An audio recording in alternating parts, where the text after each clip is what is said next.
안녕하세요. 워런 버핏처럼 매일 신문은 박점만 함께 읽으면서 투자의 고수가 됩시다. 웜의 신박 오늘 1월 30 금요일 순서 시작하도록 하겠습니다. 어느덧 1월 달도 다 지나갔습니다. 자, 하지만 즐거운 금요일이 되었습니다. 자, 한 주 동안 수고 많으셨는데요. 웜의 소통 먼저 읽어보겠습니다. 늘 위험할 때 미리 말씀해 주셔서 걱정이 없습니다. 현금 보유 시기도 미리 말씀도 해주시고 위험도 대비하라고 해주시고 늘 감사합니다 하셨습니다. 다음 주 월요일 날 월간 전망 촬영이 있습니다. 그 월간 전망 때 2월달 시장이 약간 데코보코가 있겠더라고요. 그 데코보코에서 우리가 가장 유심히 봐야 될 지표가 사실 이거입니다. 어제 이런저런 자료 만들다가 오늘 아침에 있었던 한국경제TV 출발정시 자료 만들다가 요게 하나의 시장의 또 하나의 변동성 요인이 되겠구나 생각했던 부분인데요. 요 달러엔 환율인데 여기 잘 보시면 지금 이 차트가 확 떨어졌잖아요. 158.9에서 150.79까지 떨어졌단 말은 지금 3년 차트로 보시면요. 요때죠. 24년 7월 12일이잖아요. 7월 10일 날 160일에서 요 한 139 언저리까지 요 쭉 빠질 때 엔화 강세로 이게 엔화 강세가 됐다는 말이잖아요. 요 엔화 강세로 갔을 때 시장이 안 좋았습니다. 23년, 25년도 한번 볼까요? 25년에도 보면 우리나라 시장이 초반에 안 좋았잖아요. 1월달 미국 시장도 빠지고 2월, 3월, 4월 계속 트럼프의 관세 때문에 장이 안 좋았을 때도 이 엔달러 환율이 떨어지면서 엔화가 강세로 가는 국면이었어요. 근데 지금 보세요. 지금 이렇게 떨어지고 있습니다. 그래서 제가 보니까 요 150엔이 만약에 깨지면 그러면 시장이 약간의 또 텐드럼 시장의 떨림이 좀 있을 수도 있겠다. 그렇게 생각을 하니까요. 나중에 요 엔달러 환율이 150엔 깨질 때는 일단은 좀 위험 관리를 해야 됩니다. 이런 얘기를 좀 할 생각입니다. 근데 여기서 150엔이 깨지고 또 시장이 막 흔들거릴 때 줄이려면 또 좀 마음 아프잖아요. 그죠? 그래서 조금 지금부터는 2월 초에 이번 달에 1월 달에 이렇게 장대 양봉으로 시장이 끝나잖아요. 보통 이렇게 장대 양봉으로 끝나면 그 다음 얘도 보면 월봉이 지금 코스피거든요. 코스피가 일단 이렇게 장대 양봉으로 끝나면 지난번에도 10월하고 11월 때 조정받을 때 요 윗꼬리 있잖아요. 윗꼬리가 언제 나오냐면 다 월초에 나옵니다. 월초에. 그래서 이번에도 월초에 쭉 올라갔을 때 추가적인 상승이 있으면 약간 위험 관리를 하는 차원에서 현금을 좀 만들어 놓을까 그런 생각을 하는데 2월 2일 날 있는 월간 전망에서 자세하게 설명을 드리도록 하겠습니다. 오전에 순식간에 장 흐름이 바뀌어서 교체 매매 포기하고 종일 뒹굴뒹굴 배부른 돼지처럼 지냈습니다. 너무 좋으네요. 역시 이불 밖은 위험해. 부럽습니다. 하루 정도는 뒹굴뒹굴 하면서 좀 여유있게 진짜 지내고 싶습니다. 근데 저는 집에 가만히 있는 성격이 못 돼가지고 놀아도 밖에 나가서 공 차면서 놀아야지. 이불 안이 참 좋긴 한데 우리 복덩이 아우가 그러게 요즘 국장 박도 위험하겠죠. 역시 힘숨찐 뭐예요 이게 힘을 숨긴 진짜 힘숨찐 발음도 어렵네. 자, 힘을 숨긴 진짜 국장입니다. 근데 제 주식은 불이 꺼졌는지 잠시 쉬면서 이 불장을 쳐다만 보고 있네요. 한숨이 했고요. 요즘 주식 투자 사기 주의하라는 알람이 뜨네요. 한 번씩 그죠? 스팸 문자 전화가 오는데 보면 사기주의라고 되어 있습니다. 요즘은 그런 스팸 문자나 이런 거 오면 신고를 할 수 있다 보니까 이렇게 신고를 눌러 놓으면 아마 다른 분들한테 전화가 갔을 때 그런 경고 문구가 아마 뜨나 봅니다. 며칠 고령의 어머니께서 입원하셔서 오늘 아침 변동성 장애도 집중을 못했습니다. 다행히 내일쯤 퇴원하신다니 웜의 심박으로 긴장을 풀고 있습니다. 한동안 시장에 집중을 못했지만 계좌는 우상향 중입니다. 그러니까요. 우리가 꼭 내 포트폴리오가 괜찮다 싶으면 그렇게 막 계속 이렇게 쳐다볼 필요는 없습니다. 장 끝나고 봐도 되죠. 장 끝나고 수익률하고 비교해 보면서 내가 여전히 내 포트가 주간 단위 아니면 한 달 단위로 시장을 이기고 있으면 굳이 그렇게 쳐다보면서 대응을 안 해도 됩니다. 무대응이 제일 좋은 선택일 수가 있습니다. 지난 목요일에 일임으로 찾아뵙고 애들 집에서 바쁘게 지내다 오늘 제주 도착하여 집에 가는 버스 안에서 듣고 있습니다. 아, 그때 제주도에서 오셨던 분이시군요. 오늘은 본업이 바빠서 보다가 외근 나가요.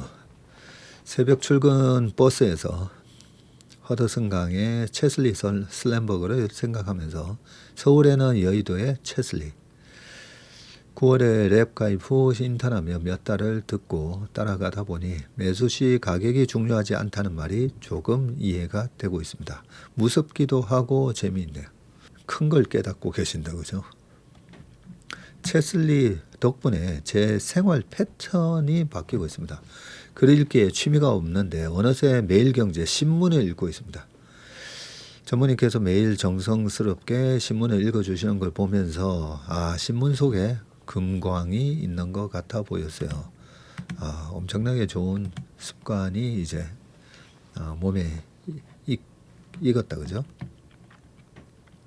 저는 신문 덕분에 주식에 입문하게 돼서 각별한 애정이 있답니다. 금담비님 추천으로 웜의 심박 매일 듣고 있습니다 하셨고요. 모닝 브리프까지 듣고 계시군요. 데코보코 저는 데코박구로 알고 있었습니다. 네, 데코박구. 그러니까 저도 정확하게 데코보코인지는 이번에 처음 알았습니다. 정확한 단어랑 뜻도 모르고 막 그냥 썼었다는 생각이 듭니다. 요즘은 알고리즘을 타고 뜨기 때문에 유튜브를 걸러서 듣는 해안이 필요합니다. 그렇죠? 네, 주식 방송 이래 보다 보면 저한테도 이상한 방송이 한 번씩 뜹니다. 주식 관련된 건데 딱 보면 야매들이 사람 일에 낚으려고 자극적인 거 써가지고 그런 것들이 한 번씩 저한테도 알고리즘으로 뜹니다. 거듭된 학습 효과로 오전 변동성에 당황하지 않았습니다. 교체 매매로 반도체 투톱의 비중을 늘리면서 종목을 압축했습니다. 와, 대단하시네요. 네. 반도체 비싸서 점점 수요가 줄어드는 게 아닌지 모르겠습니다. 그러게요. 게으르다고 하시는데 제가 보는 전무님께서는 굉장히 부지런하신데요. 네. 하지만 굉장히 게으릅니다. 네, 게으른데 억지로 게으른 제 자신을 가만히 못 있게 하여튼 계속 뭔가 일을 벌려서 하고 있습니다.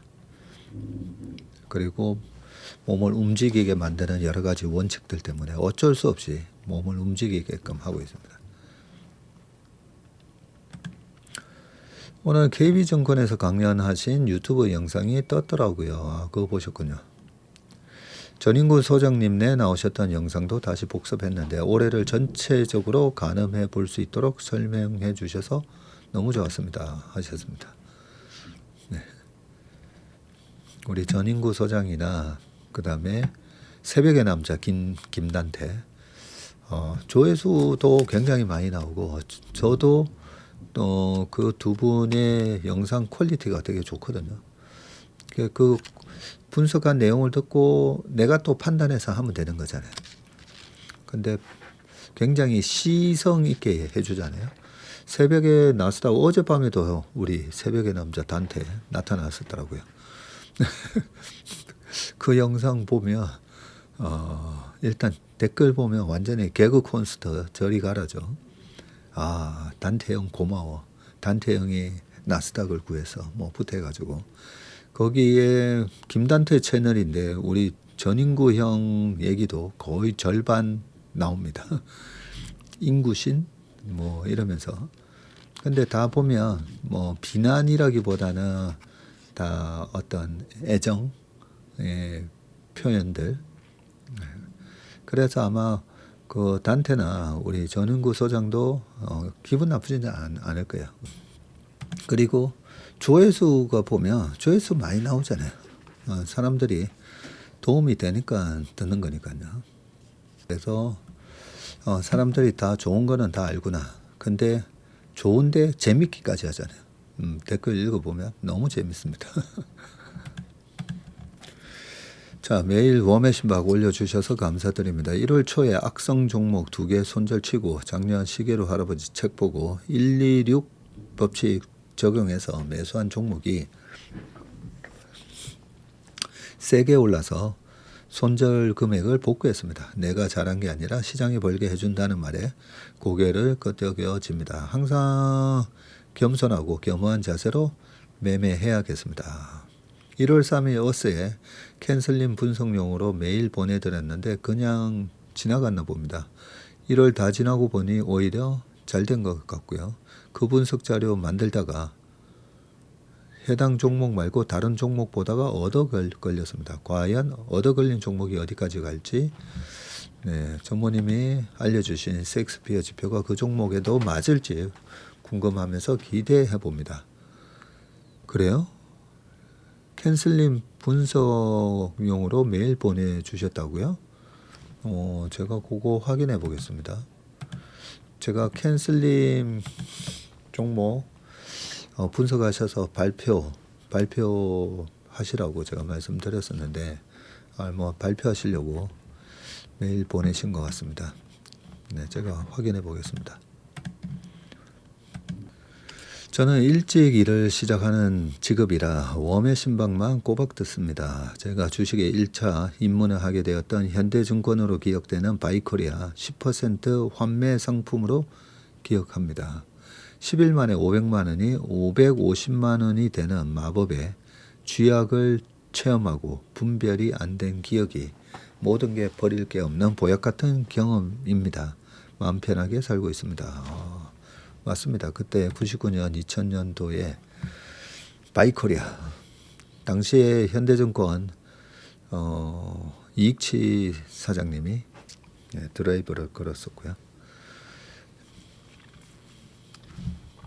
한데 항상 좀 아쉬운 게 그렇게 막 바이코리아 좋잖아요. 그래서 우리나라 우량 기업들이 헐값에 거래될 때 IMF 직후였으니까요. 네, 그렇게 사서 주가가 올라온 건 좋은데 대부분이 보면 주가 고점 근처에서 돈이 제일 많이 들어오거든요. 네, 그랬을 때는 운용사에서 좀 알아서 약간 밸류에이션을 해서 좀 비싼 주식 너무 비싼 영역이면 좀 편입비도 줄이고 좀 자제도 하고 매수하는 거 자제도 하고 그래야 되는데 그렇게 해서 줄였다가 뭐 시장이 계속 과열로 더 올라가게 되면 매니저들이 크게 곤욕을 치르게 되거든요. 시장은 올라가는데 왜 너는 주식을 왜 안 갖고 있어?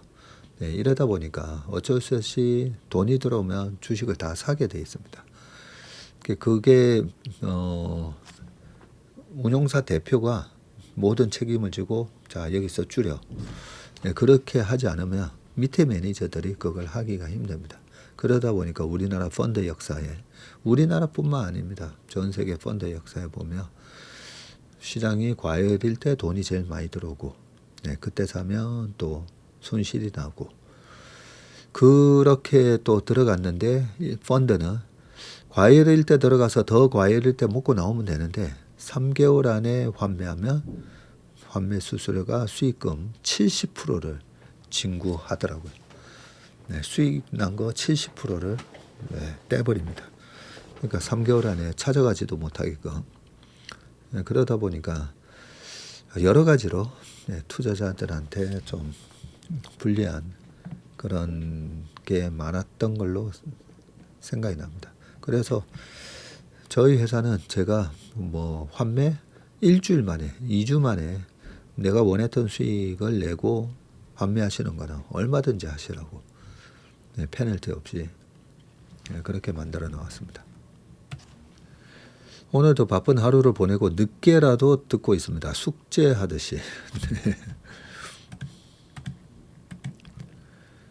주식이 난생 처음인데 지금의 상황이 꿈인가 생시인가 하네요. 법인껏 고민하기 싫어서 채슬리 맡기고 관망하니 너무 좋네요. 하셨습니다. 네, 우리 노병은 사라지지 않는다. 네, 장군님께서 적어주셨습니다. 저도 지난주부터 공책에 적으면서 모닝브리프부터 워메싱까지 보고 있는데 확실히 이전과 다르게 집중도 잘 되고 기억에 오래오래 남아요. 엄마 공부하고 있다고 아이들이 더 좋아하는 건 덤입니다. 와,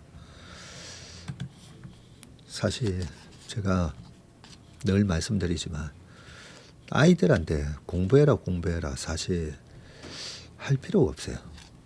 네, 왜냐하면 아이들은 부모를 닮게 돼 있습니다. 엄마가 본업이 있는데도 열심히 공부하고 집에서도 보면 엄마 아빠가 맨날 드라마 거실에서 드라마 보면서 아이 보고 들어가서 공부해. 네, 공부 안 됩니다. 왜냐하면 좋은 습관이 결국은 좋은 인생을 만들고 하는 건데 그 부모가 아이들한테 좋은 습관을 물려줘야 되거든요. 그래서 부모님이 항상 집에서 열심히 공부하고 책 읽고 네, 그런 모습을 보여주면 아이들까지도 다 따라하게 되고 그것만큼 좋은 교육이 어디 있습니까, 그죠? 그래서 엄마 공부하고 있다고 야, 엄마가 공부해서 배워서 기쁘고 그리고 아이들이 그런 엄마의 모습을 보면서 또 따라할 거니까 일석이조입니다. 일석 한 5조 될 거예요, 그죠? 여러 가지 좋은 효과가 많습니다. 오늘은 업로드 기다리다가 목이 빠질 뻔했답니다. 죄송합니다. 아, 요즘 하다 보면 시간이 후다닥 지나갑니다. 그래서 어제도 5시 반 넘어서 올리고 이제 다 했다 싶었는데 나중에 우리 박주임 전화 와가지고 전무님 신차 분석 안 올라왔는데요. 저녁 9시에 아 제가 계속 회사에 있었는데 또 이 꼼꼼하지 못한 치밀하지 못한 저를 또 자책하기도 했습니다. 그래서 저는 이 루틴에 맞게 딱딱딱딱 칼같이 하시는 분들 있잖아요. 굉장히 존경합니다. 왜냐하면 제가 그러지를 못하기 때문에. 전무님 처음으로 인사드립니다. 조기 축구 선수와 프로 선수를 하시면서 투자는 전문가에게 맡기라고 말씀대로 작년 가을 일임했습니다. 의심 많은 저희 와이프 전무님 얼굴도 모르고 설명회 갔었는데 부산 금정구 동양 사람이라고 환대해 주셨다고 좋아하더라고요. 아 그때 금정구 네 기억납니다. 요새는 저보다 더 전문의 팬이 되었습니다. 채슬리와 동행하며 행복한 인생 꿈꿔볼게요. 저희 외할머니도 저를 재우실 때는 넷네코 하자고 표현을 쓰셨는데 나중에 찾아보니 일본어였습니다. 예전 어르신들 말씀 중에는 확실히 일본어의 잔재가 종종 섞여 있었던 것 같습니다. 요즘 우리 시장은 잠들 생각이 없는 듯 매일 뜨겁게 불타오르고 있습니다. 네, 원칙을 지키며 대응하니 계좌가 선순환하며 잘 돌아가고 있음에 너무 감사합니다. 그래요. 넷네코가 일본어였군요. 저희 아버지 저희 어릴 때 썼던 또 일본 단어 중에 하나가 요이 땅이잖아요. 요이 땅. 네, 준비 땅 하는 넷네코. 어원은 코를 두 개 붙여 코하다 라는 의미의 동사를 만든 후 일본어의 넷네를 합성한 거군요. AI 답변입니다. 넷네코는 주로 잠자다, 잘자라는 의미로 사용되는 귀여운 느낌의 유행어인데 일본어 넷네, 자는 것과 코하다가 합성된 것으로 추정되며 아기에게 자장가를 부를 때나 인터넷 커뮤니티에서 귀엽게 잠을 표현할 때 주로 사용합니다. 넷네코 하자. 아기 넷네코. 어릴 때 넷네코 많이 들었었는데 저도 까먹고 있었습니다. 아마 혼자 공부하면서 지금의 지수 경험해 보지 못했던 아마 매일매일이 지금처럼 즐기지 못했을 거란 생각이 들어요. 이제 나가야 하나 아님 좀 더 남아야 하나 이런 걱정으로 자유롭지 못했을 텐데 요즘은 이런 걱정은 체슬리 팀으로 토스 전 그저 즐긴답니다. 네. 댓글에 랩 상품에 관한 질문이 나올 때마다 관심만 가지고 망설이기만 했는데 이제 도전해 보아야겠네요. 사실 체슬리 인턴 가입 후 자금이 조금 늘어났거든요 하셨습니다. 꼭 해보세요. 후회 안 하실 겁니다 하고 순례자님이 답변 올려놓으셨습니다. 오전 코스닥이 하락하는 가운데도 왕 박사님의 양봉 확신하는 모습과 그대로 되는 시장이 놀랍습니다. 자, 랩 가입하고 화상 통화하고 오늘 주식을 60% 정리하고 이제는 내 영역이 아니다 생각하고 반도체 관련주로 이익 85% 올해 수익 끝. 와, 완전 고수시다 그죠? 체슬리 인턴 덕분에 개인 계좌는 수익을 많이 보는 중입니다. 체슬리 이름은 금액이 안 돼서 아직 못 가고 다른 곳에 일임 중인데 해외 주식 마이너스 20 중입니다. 이제라도 그냥 정리해야 할지 고민이라 답글 남깁니다. 근데 어떻게 해외 주식으로 마이너스 20이 나죠? 지금 장이 조정받아 빠질 때 매수 기회가 왔다고 확신하며 소리 지를 수 있는 내공이 쌓이길 바라봅니다. 이격 조정이 올 수도 있다는 생각에 조심스럽기도 하지만 한국 증시가 재평가 받는다는 생각에 기분이 좋네요 하셨고요. 느리지만 성실하게 저도 지향하는 방향입니다. 순우리말 시나브로라는 말처럼 말입니다. 그래서 제 인턴십 닉네임도 노력하는 배짱이로 지은 겁니다. 네. 전무님이 쇼티지가 발생하면 상승한다 하셔서 하이닉스 8월에 계좌에 담았는데 톡톡히 효자 노릇을 하고 있습니다. 아유 너무 잘하셨네요. 코스닥 소형주가 몇 달 된 것도 아닌데 100% 나는 걸 보니 오늘 일부 매도했습니다. 이런 장도 정상이 아닌 것 같기도 하고요. 주식시장 자체가 내재가치 대비해서 훨씬 밑돌기도 하고 훨씬 더 거품이 생기기도 하니까요. 너무 정상가 주변에서만 매매하는 게 아니라 좀 많이 언더슈팅 했을 때 좀 과감하게 사고 그리고 이 정도면 좀 과열인데 싶은데도 그러고 나서도 또 더 과열로 올라가는 것도 주식시장의 속성이기 때문에 네, 살 때도 좀 분할 매수, 팔 때도 좀 분할 매도 그렇게 하시는 게 좋을 것 같습니다. 요즘 코스닥을 보면 기관, 특히 금융투자 매수가 연일 굉장히 많습니다.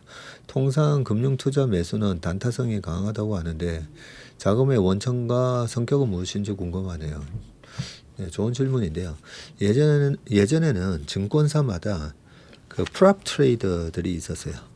증권사 고유 자금으로 한 뭐 몇백억에서 몇천억, 너 이걸로 주식해서 돈 벌면 거기서 수익 난 거 5%에서 많이 받아가는 선수들은 55%까지 받아가는 선수도 있었어요. 네, 그렇게 페이아웃 레이쇼가 높은 증권사도 있는데 반면에 너 2억 손실 나면 그냥 바로 아웃이야. 그래서 제 후배가 겁도 없이 증권사 프랍 들어갔다가 정확하게 한 달 만에 잘렸어요. 예, 그 프랍의 베테랑 형님이 걔가 잘하는 줄 알고 뽑았다가 그러더라고요. 20일 동안 한 번도 수익 난 걸 못 봤다고. 네, 그러면서 마이너스 2억 딱 터치하자마자 그 다음날 짐 싸서 갔거든요.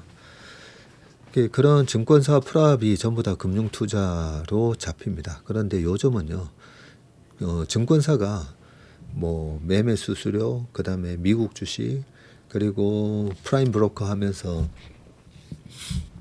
공매도 하는 기관들한테 공매도 주식도 알선해주고 거기에서 또 수수료 받고요.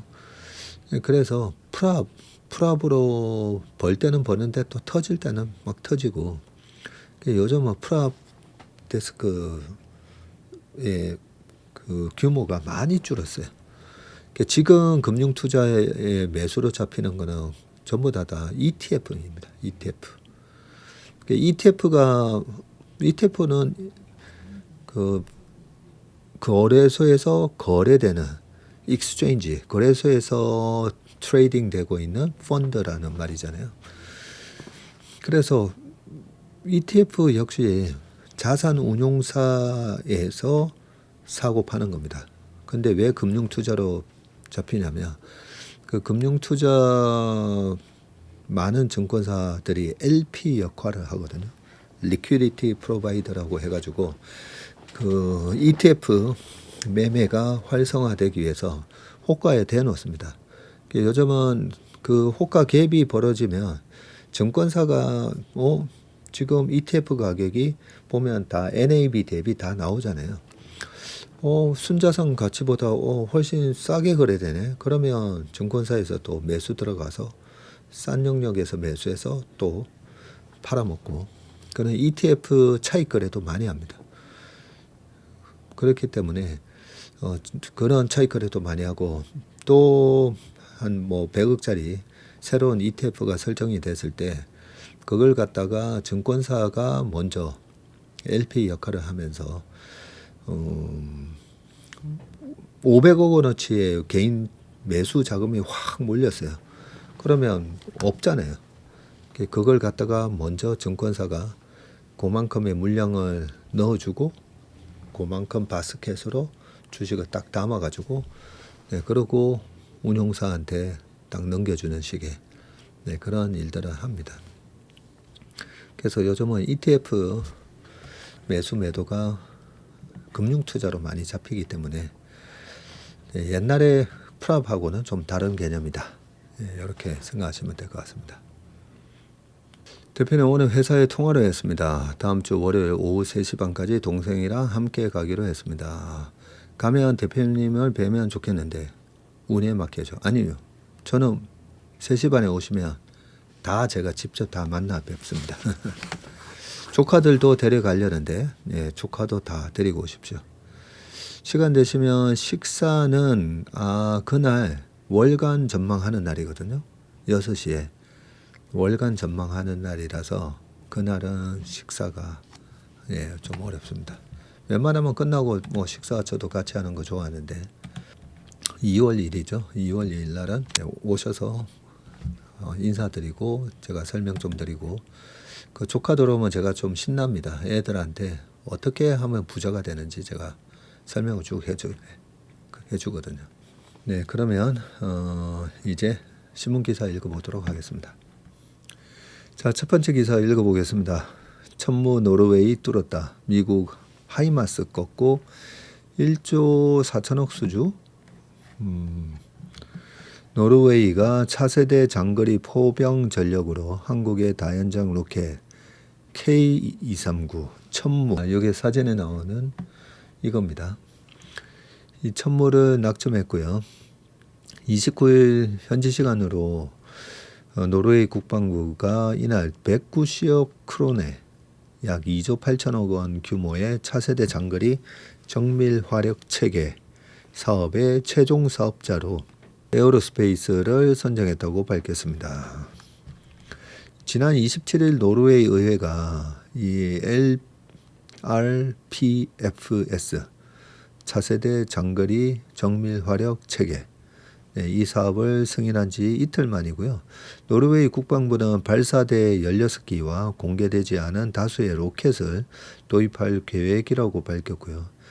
단지 전체 사업은 통합 물류 지원과 훈련 물자와 지원 체계 등을 포함한 금액으로 실제 한화 측의 수출 규모는 한 10억 달러 내외, 1조 4천억 원 정도가 될 가능성이 크다고 합니다. 노르웨이는 천무의 경쟁자로 록히드 마틴의 하이마스 등도 검토를 했으나 결국 천무의 손을 들어줬는데요. 로이터는 한국의 무기 체계는 최대 500km에 달하는 사거리 확장성 등 지상 기반 장거리 포병 체계에 대한 노르웨이의 모든 요구사항을 충족했다면서 인도 시점도 경쟁사와 비교해서 가장 빨랐다고 합니다. 나토 회원국이면서 러시아와 국경을 맞대고 있는 노르웨이는 육군에 없는 장거리 정밀 타격 능력을 빠르게 갖추기 위해서 노력해 왔고요. 우크라이나 전쟁 이후 나토 국가들이 앞다투어 다연장 로켓 확보에 공을 들이는 가운데 납기를 잘 맞추고 가격 경쟁력이 뛰어난 한국산 무기가 높은 점수를 받고 있다는 게 정부의 설명입니다. 이 천무는 한국이 독자 개발한 다연장 로켓 무기 체계이고요. 80km, 160km, 290km 사거리 로켓을 최대 12발까지 쏠 수가 있습니다. 자, 미술관에서 미리 본 현대차 로봇 센세이션, 문소영의 문화가 암시하는 사회인데, 자, 저평가만 부르짖다 내가 먼저 죽을 주식 희망 고문의 끝판왕. 개미 투자자들은 현대차를 오랫동안 이렇게 불렀는데 실적과 전망에 상관없이 주가는 늘 박스권이었기 때문이다. 반전이 일어난 건 이달 초 라스베가스 CES 무대에서 차세대 전동형 휴머노이드 아틀라스가 등장했을 때였다. 이달 초 CES에서 공개된 휴머노이드 아틀라스의 모습이군요. 와, 멋있는데요. 아틀라스가 네티즌 표현대로 최소 3년 짬밥 직장인의 출근 모습으로 인간적으로 걷다가 돌연 인간에게 불가능한 360도 회전 관절을 선보이자 사람들이 열광을 했고요. CES 공식 파트너인 CNET은 가장 자연스러운 보행과 양산 모델에 가까운 완성도를 언급하면서 아틀라스를 베스트 로봇으로 선정을 했습니다.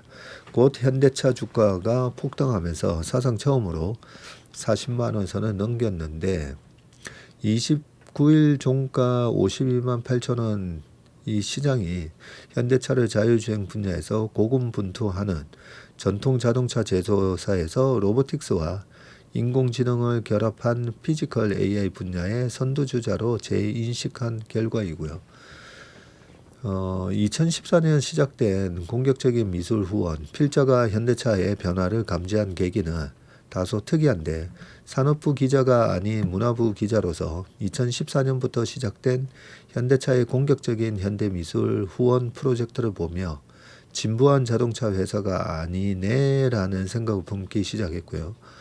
특히 2021년 현대차가 독일 비트라 디자인 뮤지엄 협업 전시에서 당시에 막 인수한 보스턴 다이내믹스의 로봇계 스팟과 초기 아틀라스를 선보였을 때, 그리고 2022년 아트 선제센터 전시 서울 웨더 스테이션의 현대차 로보틱스 랩이 참여해서 스팟을 뛰놀게 하는 것을 보며 이 회사는 그냥 자동차 제조사로 끝날 것 같지 않다는 확신이 들었다고 하고요. 이거군요. 22년 서울 아트 선재센터에 현대미술 전시 문경원과 전준호, 서울 웨더스테이션에 등장한 현대차 보스턴 다이내믹스 로봇캣 스팟입니다. 특정 기업을 홍보하거나 주식 매수를 권하려는 것이 아니다. 개미 투자자들의 추격 매수에 의한 단기간 급등은 오히려 불안 요소라고 본다. 또한 피지컬 AI 진검 승부는 이제부터이고 현대차 아틀라스가 하드웨어 완성도에서는 세계 최고 수준임을 인정받았고 소프트웨어는 구글 딥마인드와의 협업으로 보완 중이지만 라이벌인 테슬라의 휴머노이드 옵티머스는 자동차 수백만 대에서 수집한 자율주행 데이터로 인공지능을 빠르게 고도화하고 있다. 게다가 노사 합의 없이 단 한 대의 로봇도 현장에 들어올 수 없다는 노조와의 협의 및 AI와 인간의 공존에 대한 사회적 책임 등 여러 산적한 과제가 있다. 그럼에도 현대차의 사례를 주목하는 이유는 기업의 예술 후원이 그 기업의 철학과 정체성을 가늠하는 중요한 척도가 되기 때문인데 다양한 후원으로 미술 생태계를 지탱해온 기업은 많다. 삼성그룹이 이건희 컬렉션 기정으로 한국 문화사의 한 획을 긋기 전부터 다양한 문화사업을 펼쳐온 것이나 BMW가 1970년대부터 아트카 시리즈로 프리미엄 이미지를 구축한 사례가 대표적인데 럭셔리 패션 그룹인 LVMH, 루이비통, 모에 헤네시는 재단 미술관 및 아티스트 협업을 통해서 예술을 제품에 이식하고 구글은 아트 앤 컬처 프로젝트로 인류 문명을 데이터화하고 있다. 이들의 공통점은 후원이 장기적이며 기업의 본질적인 성격과 일치하는 것이라고 생각한다. 이게 현대차가 영국 테이트 모던 미술관과 맺은 장기 파트너십, 현대 커미션의 21년 전시에서 한국계 미국 아티스트 아니카 이가 미술과 과학이 결합된 전시를 선보이고 있다. 현대차의 미술 후원 프로그램에서 눈여겨볼 것은 장기 전략인데 자체 미술관을 세우는 대신에 국내 국립현대미술관 및 영국 테이트 모던, 미국 LA 카운티 미술관 등 세계적 거점 미술관들과 10년 장기 파트너십을 맺고 전시와 연구를 후원하는 길을 택했는데요.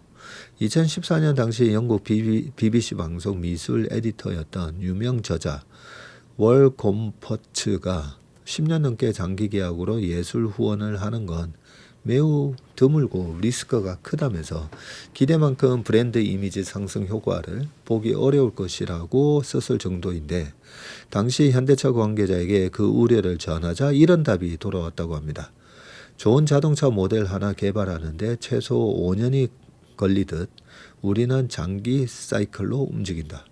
우리의 목적은 우리의 아트 컬렉션을 보여주는 게 아니라 향후 10년간의 세계 미술사를 새로 쓰는 것이다. 비즈니스 결정은 결국 그 시장의 문화적 토양 위에서 이루어지는데 그 토양 자체에 영향을 미치고자 한다. 현대차가 이렇게 멋진 말을 했다고요? 이야, 대단하다, 그죠? 현대차는 지난해 11월 테이트 미술관과의 파트너십을 2036년까지 추가 연장했고요. 브랜드 이미지 등에서 성과를 거뒀다는 방증일 터인데 이렇게 해외 영토로 스며들어가 그 지형을 바꾸는 전략이 보스턴 다이내믹스 인수를 감행한 것과 무관하지 않으리라고 본다. 현대미술은 인문학부터 공학까지 아우르는 다학제적 영역이고 지난 10여 년간 실험적인 현대미술 현장을 후원하며 축적한 안목은 현대차의 모빌리티와 로봇 디자인 철학에도 유연한 토양이 됐을 거라고 생각한다. 보스턴 다이내믹스의 잭 제코우스키 부사장이 아틀라스에 대해서 인간의 동작을 단순히 베끼지 않고 그 장점을 취하되 때로는 그 인간 이상의 기능을 구현한다고 밝힌 대목이 특히 인상적이다. 2000년대 이후 현대 미술계의 화두인 포스트 휴머니즘, 즉 인간 중심 사고에서 벗어나 AI나 로봇 같은 비인간과의 공존 및 결합을 추구하는 사고와 맞닿아 있다. 물론 장기적인 예술 후원이 계속 실적의 보증수표가 되는 것은 아니다. BMW는 전기차 중심으로 재편되는 시장에서 부침을 겪고 있고, 오랜 기간 디지털 아티스트 생태계를 지원해온 어도비 역시 생성형 AI의 거센 파고 속에서 고군분투 중이다. 그럼에도 우리가 이러한 기업들을 주목해야 하는 이유는 그들이 지닌 철학의 맷집 때문이다. 위기 속에서도 브랜드가 중심을 잃지 않고 다시 일어서게 하는 회복 탄력성은 바로 이러한 문화적 자산에서 비롯된다. 미술 투자도 뚝심이 있어야. 그래서 지인들이 미술 투자를 물어올 때마다 기자는 두 가지로 답한다. 미술사 공부를 할 시간이 없다면 작품을 사기보다는 미술을 제대로 장기 후원하는 기업의 주식을 사세요. 이런 조언을, 이렇게 훌륭한 조언을 하셨네요. 그리고 덧붙인다. 작품을 사고 싶다면 정말 좋아하고 후원하고 싶은 작가의 것을 사세요. 작가 10명의 작품을 사면 그중 한두 작가의 작품만 가격이 오를 것입니다. 모두 오르지 않는다고 해도 애정을 가진 작품이기에 후회는 없을 것입니다. 기업 투자든 미술 투자든 그 본질은 같다. 대상에 대한 깊이 있는 이해와 애정, 그리고 자신의 가치 판단을 믿고 견디는 뚝심이다. 특히 미술 투자는 기업의 사이클보다 훨씬 긴 호흡으로 움직인다는 사실을 잊지 말아야 한다. 문소영 논설위원회 글을 좀 자주 읽어봐야 되겠네요. 기업 투자와 미술 투자의 그 본질은 같다. 대상에 대한 깊이 있는 이해와 애정, 그렇죠. 투자를 할 때도 그 기업에 대해서 제대로 알고 해야 되니까요. 그리고 자신의 가치 판단을 믿고 견디는 뚝심. 그게 바로 룰 브레이커에서 얘기하는 부분이거든요. 특히 미술 투자는 기업의 사이클보다 훨씬 긴 호흡으로. 기업의 반도체도 어떻게 보면 업앤다운이 있는데 그냥 긴 호흡으로 계속 들고 있었는 사람이 잘한 거잖아요. 그러고 보니까 오늘 이 다른 기사 중에서도 보면 전원주 선생님의 하이닉스 투자 대박 얘기가 또 나오거든요. 그런 거 보면 어떻게 보면 애정을 갖고 그죠? 긴 안목으로 투자하는 게 더 나을 수도 있는 것 같습니다. 못 찾겠네요. 자, 그 다음 기사 보겠습니다. 최정혁의 마켓나우, 왜 좋은 투자는 나쁜 매도로 끝나는가? 이 최정혁 교수님의 글이 상당히 좋은데 오늘은 왜 좋은 투자는 나쁜 매도로 끝나는가? 한번 읽어보겠습니다. 26년 새해 국내 증시가 뜨겁다. 특히 최근에는 특정 주도주에만 머물지 않고 소외됐던 종목들까지 온기가 퍼지는 순환매 장세가 펼쳐지고 있다. 투자자들은 새로운 매수 대상을 찾기 위해 기업의 사업 모델을 분석하고 재무제표를 검토하며 상당한 인지적 에너지를 투입한다. 그러나 기존 주식을 매도할 때는 태도가 사뭇 달라진다. 매수 가격이나 수익률 같은 과거 데이터를 기준 삼아 섣불리 매도 버튼을 누르는 경우가 적지 않다. 투자에서 매도는 흔히 매수에 수반되는 부차적인 절차로 인식되는데 이론적으로 매수와 매도는 방향만 다를 뿐 본질적으로 동일한 의사결정이라는 이유에서다. 기대 수익률이 높으면 매수하고 낮으면 매도하면 된다는 논리다. 성공적인 투자 사례를 봐도 대부분 무엇을 언제 샀는지에 초점을 맞출 뿐 어떻게 팔았는지는 잘 드러나지 않는다. 성과평가의 어려움도 매도를 소홀하게 만드는 요인인데 매수는 시장 지수나 경쟁 종목과 비교해 상대적 성과를 판단할 수 있지만 매도는 그렇지 않다. 특정 종목을 매도한 후 다른 종목을 대신 팔았으면 결과가 얼마나 달라졌을지를 객관적으로 측정하기가 쉽지 않고 결국 매도 시점에는 경험과 직관에 의존해서 신속하게 판단하는 사고방식인 휴리스틱이 매수 시점보다 더 강하게 작동한다.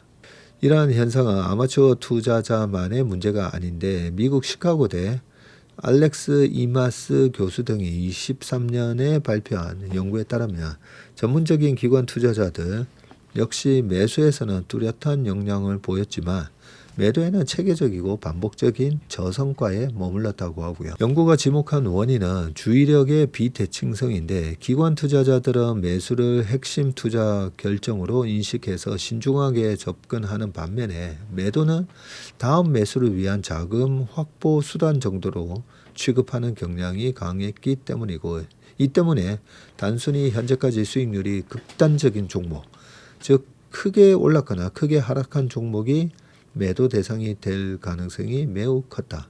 휴리스틱이 작동한 전형적인 결과다.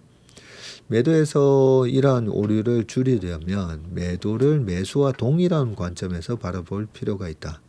매도를 고민할 때 지금 이 주식을 보유하고 있지 않다면 현재 가격에 새로 매수할 것인가? 라는 질문을 자신에게 던져야 한다. 이 질문에 아니요라고 답이 나온다면 그때가 매도를 고려할 시점이다. 또한 매수와 매도를 동시에 결정하는 관행을 피하는 것이 바람직한데 매수에 집중하는 순간 매도는 쉽게 소홀해지기 때문이다. 성급한 매도로 인한 기회비용을 줄이는 것만으로도 투자 수익률을 개선할 수 있음을 기억하자. 매수도 사실 너무 쉽게 매수하는 경향도 있잖아요. 근데 정말 저희 펀드 매니저도 보면 저도 마찬가지지만 열심히 공부해서 그렇지 하고 판단해서 매수를 하는데 한 며칠 지나고 한 2, 3주 지나잖아요. 그러면 제가 왜 매수했는지 그 매수 포인트를 까먹습니다.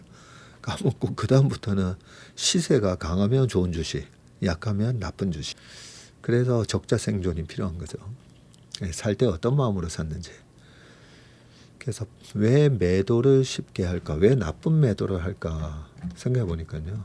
그 매도할 때는 매수할 때만큼 그렇게 공부를 안 하고 그냥 많이 먹었으니까 아니면 시세가 약하니까 다른 주식 잘 가는데 내 주식은 못 가니까 이런 개념으로 좀 쉽게 팔아버리는 게 아닌가.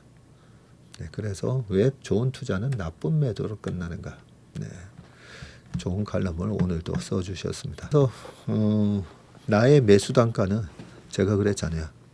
어제 종가가 나의 매수 단가다 생각하고 바라봐야 된다고요. 자, 배구진의 돈의 세계 한국 국채의 격. 외국인은 지난해 한국 국채를 121조 원어치 순매수했네요. 우리가 해외 주식 개인 투자가 분들이 100조를 매수했는데 외국인들은 오히려 또 한국 국채를 121조 매수했고요. 전년도 순매수 금액이 48조였는데 150% 넘게 늘었습니다.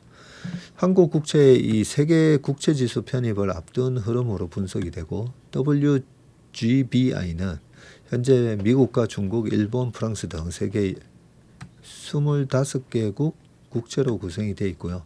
한국 국채가 26번째로 편입이 됩니다. 이 지수는 투자자에게 금융지표의 역할을 하고 포트폴리오 관리자에게는 벤치마크를 제공합니다. 국채에 투자하는 패시브 펀드는 WGBI의 구성에 따라 국채들을 펀드에 담아서 이 지수 상승률만큼의 수익률을 추구합니다.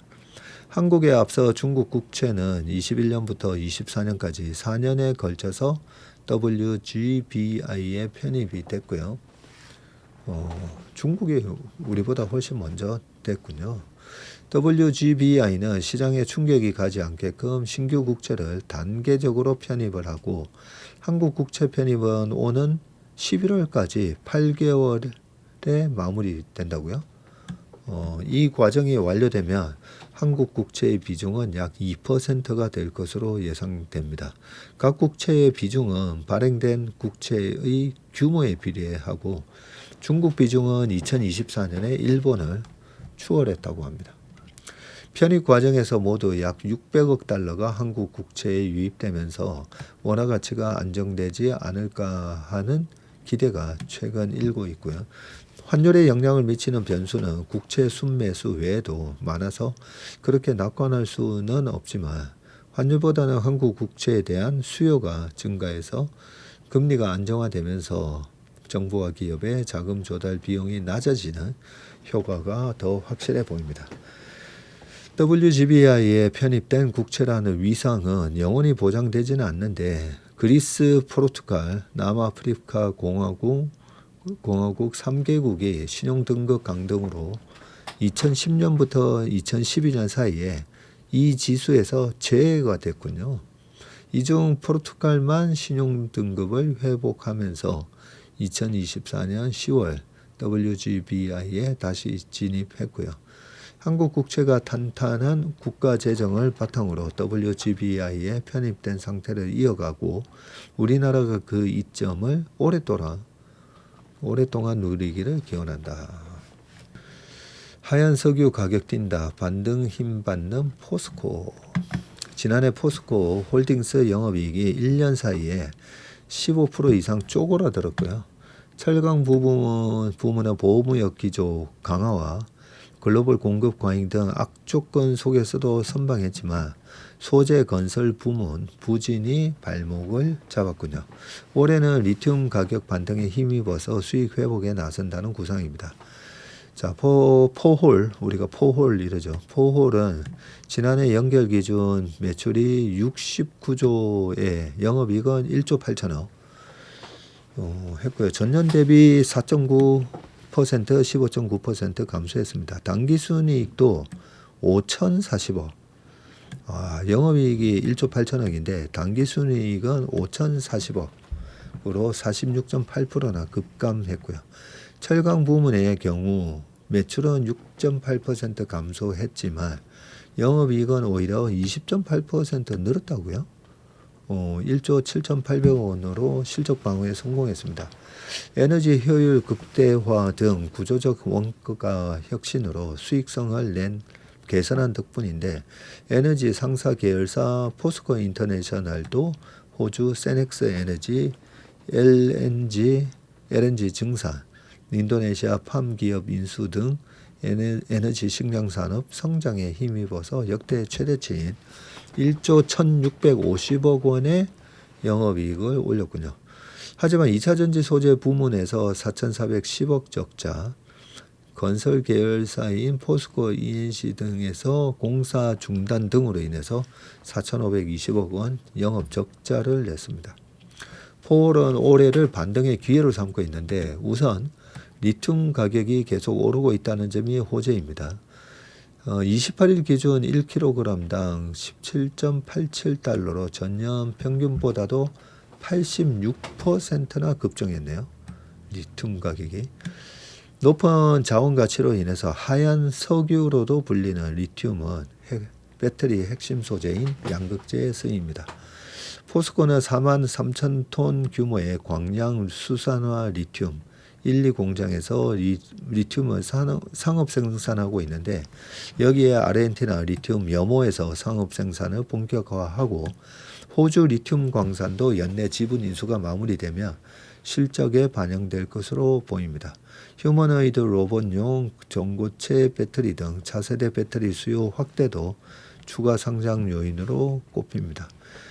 철강 부문에서 포항과 광양 등 제철소별 특화 전략을 강화해서 수익성을 극대화할 계획인데 박광래 신한투자증권 연구원은 우리 정부가 중국, 일본산 열연에 대한 반등핀 관세를 오는 6월까지 연장하면서 시장 내 협상력이 복원되고 있고 중국 정부의 철강 품목 수출 허가제 도입도 긍정적 영향을 미칠 것으로 보인다고 말을 했습니다.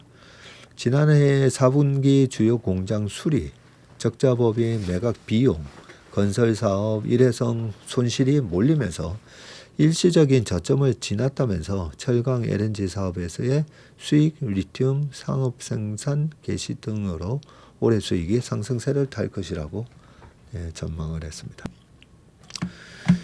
자, 마지막 칼럼입니다. AI 강국, 전력망, 에너지 믹스에 달렸다. 자, 자, 김명자 카이스트 이사장님이시고 전 환경부 장관이십니다. 지난 1월 22일 발효된 AI 기본법, 인공지능 발전과 신뢰 기반 조성 등에 관한 기본법에 대한 해외 언론의 반응을 보면 EU AI 액트의 핵심 의무가 본격 적용되기 전에 한국이 발빠르게 AI 규제와 지능을 함께 다룬 법률을 발효했다는 긍정적인 평가가 눈에 띄고요. 한편 스타트업의 혁신 위축이 우려되며 기본법에서 AI 시스템의 에너지 소비와 효율, 전력망 개통 연계, 데이터 센터 냉각수 등을 담지 않아서 향후 법적 제도적 연계가 과제라는 지적도 있습니다. 자, 어느새 AI 경쟁은 이 연산과 인재 경쟁을 거쳐서 전력 인프라 병목에 직면해 있고요. 글로벌 빅테크 CEO들은 줄곧 AI를 안정적으로 운영할 전력과 전력망, 에너지 믹스, 무탄소 전원이 확보되지 않는다며 AI 경제의 확장과 상용화, 국가 전략도 설 자리가 없다고 경고했습니다. AI 모델의 학습과 추론, 냉각 시스템과 AI 서비스에 필요한 전력은 실로 엄청난데 그렇다 보니 구글, 메타, 애플, 아마존, 마이크로소프트가 전력 소비자에서 벗어나 전력의 구매자, 개발자, 시스템 플레이어로 변신하고 있습니다. 데이터 센터의 전력 수요 급증과 전력 확보 불확실성, 전력 개통 연계 지연과 병목에 대응해야 하기 때문이고요. 실제로 대형 변압기 부족 사태로 데이터 센터 전력 인입과 개통 접속이 여러 해 지연되는 사례도 늘고 있습니다. 자, 데이터 센터는 365일 밤낮 없이 24시간 정전 변동 지연 없는 고품질 전력을 공급받아야 하고요. AI 경쟁이 치열해지면서 빅테크는 RE100, 재생에너지 100% 기준 대신 24/7 CFE 24시간 일주일 카본 프리 에너지로 전환하기 시작을 했고요. RE100은 가능성으로 인해 시간대 부족분을 전통 에너지로 메꿔야 하기 때문인데 구글이 이미 2030년 24/7 CFE 사용 목표를 선언했고요. 국제기구와 관련 기술과 인증, 운영 기준을 개발하고 있어서 국제 표준이 될 것이라는 전망도 나오고 있습니다. 현재로서는 RE100이 기업 지표에서 사실상 글로벌 표준인데 10여 년 사이에 태양광은 세계 전력의 7%로 올라섰고요. 균등화 발전 원가도 90%나 가파르게 하락을 했습니다. 중국이 규모의 경제 자본 투입, 산업정책, 금융비용 하락 등의 공세로 초저가 공급망을 구축해서 세계 태양광 밸류체인이 태양광 밸류체인이 폴리실리콘, 그 다음에 인고, 그리고 그걸 잘라서 웨이퍼를 만들고 셀을 만들고 모듈, 그리고 마지막 이제 태양광 패널로 이어지는 그런 공정의 80에서 95%를 장악한 결과다라고 되어 있고요. 한국 시장에서도 2020년대 중반 중국산 비중이 90% 내로 상승했다는 분석이다. 태양광의 LCOE 값 자체는 저렴한데 그러나 실제로는 간헐성을 보완하는 확정 전원, 펌 파워, 그리고 출력 변동성 보완, 송전망 구축, 주파수 제어, 그리고 ESS에 막대한 비용이 들어가서 훨씬 비싸지고요. 에너지 믹스에서 재생에너지 비중이 커질수록 주파수 유지와 전압 안정, 개통 보호, 제어 체계, 그리고 송전망과 배정망의 병목을 기술적, 제도적으로 해결해야 한다는 부담이 커진다. 자, 밑에 태양광 얘기도 있고 원자력 발전소 얘기도 있고요. 태양광 발전단지에는 대규모 토지를 수용해야 되고 지형, 일사량, 송전망 수용성이 또 변수가 된다라고 되어 있습니다. 그리고 한국의 평균 일사량이 세계 중위권 정도밖에 안 되고요. 국토의 또 동서쪽이 300km밖에 안 돼가지고 이 하나의 기상권에 들어가서 태양광 출력 변동이 동시에 발생하기 때문입니다. 리튬 기반 배터리는 시간 단기 저장에는 적합하지만 장주기 저장 기술은 아직 미흡하다. 국토의 동서폭이 4,500km나 넘는 미국은 아침에 뉴욕에서 발전을 시작하고 오후에는 캘리포니아가 이어받아서 태양광 생산 시간대가 분산이 되네요. 따라서 광역 개통과 시간대 분산 효과로 인해서 저장 장치, 내비력, 개통 투자 부담이 상대적으로 적습니다. 동서폭이 5,000km가 넘는 중국도 서부의 풍부한 태양 풍력 전력을 초고압 직류 송전망을 통해서 동부로 송전하고 있네요. 세계 최고 수준의 통신망과 반도체 산업 보유국인 한국이 AI 강국이 되려면 조속히 전력과 개통 인프라를 확충해야 되고 재생에너지 원자력, 특히 SMR, 수소, 장주기 저장, HVDC, 초고압 송전, 에너지 수요 관리, 데이터 센터 에너지 효율 개선 등 전방위 에너지 정책을 산업 정책과 연계해서 데이터 센터 전력, 산업 입지, 에너지 안보를 한데 엮는 통합적인 접근이 필요하고 원전 건설은 허가 단계부터 10년 이상 걸리고 험로가 예상되지만 미래를 위해 해야 할 일이라고 합니다. SMR의 조기 건설도 서둘러야 하고 단기적으로 안정성을 전제 조건으로 기존 원전의 운영 기간을 늘리는 것이 불가피하다. AI 강국이 전력 인프라에 달려있기 때문이다. 전력 이쪽에서는 AI 인프라를 열심히 짓고 있는데 그 데이터 센터를 굴릴 전력은 어디서 가져오냐. 전력 병목 현상이 이어지고 있다라고 하는 부분에 있어서 전력 인프라 구축이 시급하다. 이런 얘기를 좀 해주셨습니다. 오늘 웜의 신방은 여기까지 하겠습니다. 한 주 동안 수고 많으셨고요. 주말 행복한 주말, 사랑이 넘치는 주말이 되시고 건강한 모습으로 월요일 아침에 다시 찾아뵙겠습니다. 고맙습니다.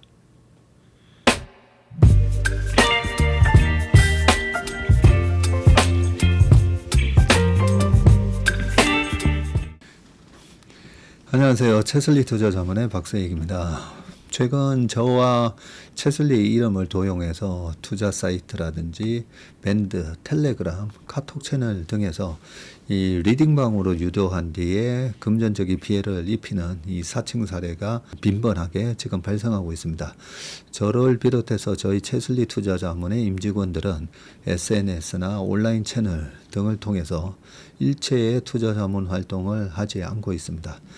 저희는 정식 자문을 하기 위해서는 반드시 저희 회사에 내방하셔서 계약서 작성 절차를 거쳐서 진행되기 때문에 이외의 모든 유료, 무료 지금 투자자문 행위는 불법이므로 각별히 주의하시길 바라겠습니다.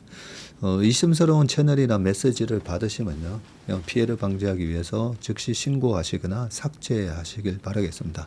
대부분의 사례가 이 사칭 사례에 피해를 보신 분들의 핸드폰을 제가 보면 이 방에 오셔서 무료로 투자를 도와드립니다. 이런 얘기를 하고 있고요.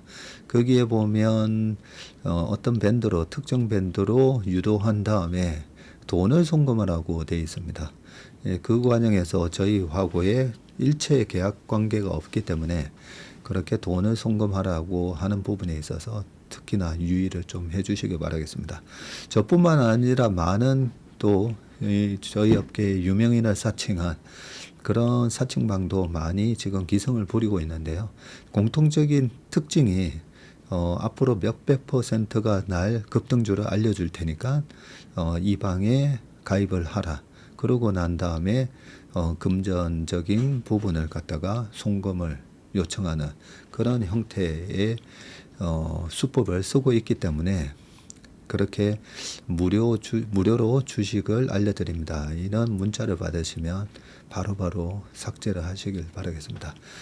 저희 채슬리와 채슬리 임직원들을 많이 사랑해 주시는 저희 채슬리 고객분들 그리고 저희 제슬리의 이 구독자분들이 이런 사칭 피해가 일체 발생하지 않기를 바랍니다. 그러면 여러분들의 가정과 일터에서 항상 평화와 행복이 가득하시길 기원합니다.